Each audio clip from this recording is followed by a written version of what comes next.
घर में शादी होती है, हर परिवार में ऐसा होता है, शादी होती है तो शादी के समय आपने देखा होगा, मैंने बहुत बार देखा है कि हमेशा एक अंकल जी होते हैं जो कोने में बैठ जाते हैं और अपना छोटा सा दरबार लगाते हैं कि नहीं? होते हैं ना। जो भी बोर हो रहा होता है वो कहता है कि भाई सुनूं मैं अंकल जी क्या कह रहे हैं, जाके सुनते हैं कि अंकल जी क्या कह रहे हैं, आज कुछ ना कुछ नया तो लाएंगे। और अंकल जी सबको अपना ज्ञान देते रहते हैं, देते हैं कि नहीं, है ना?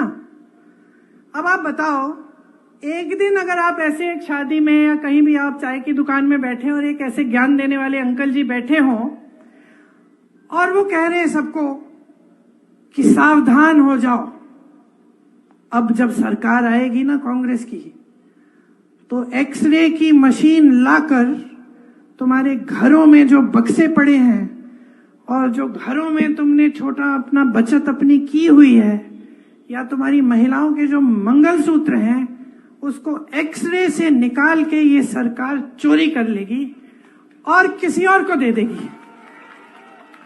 हंस रहे हो ना? मान लो किसी चाय के दुकान में या किसी शादी में किसी ज्ञान देने वाले अंकल ने ऐसी बात कह दी हो तो आप क्या कहते? आप कहते कि भाई आज तो अंकल ने बहुत बड़ी बात कर ली, खूब गहरी साजिश निकाल दी। हंसते ना? हंसते कि नहीं हंसते? आप कहते हैं कि क्या बकवास कर रहे हैं यार अंकल, कुछ नया सोचो। अब देश की परिस्थिति ये हो गई है कि उसी तरह से देश के सबसे बड़े प्रधानमंत्री जी जो सबसे बड़ा पद ले रखे हैं देश में, जिनके पास सबसे ज्यादा सत्ता है, उस पद की गरिमा को, उस पद की गंभीरता को आधार बनाकर ऐसी बकवास की बातें आपके सामने चुनाव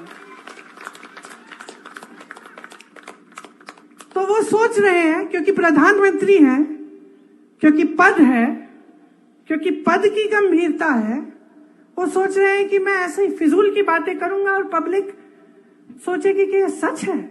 ये सच हो सकता है? आप सोचिए, ये सच हो सकता है कि कोई ऐसा राजनीतिक दल सरकार बनाएगा जिसमें एक्सरे लेके आपके घर के अंदर घुसकर आपके गहने निकाल के किसी और को दे देगा? ये सच हो सकता है? अरे क्या इनको समस्या हो गई है हमारे न्याय पत्र से? क्या समस्या हो गई है? हम न्याय कह रहे हैं इसलिए हम न्याय दिलवाएंगे,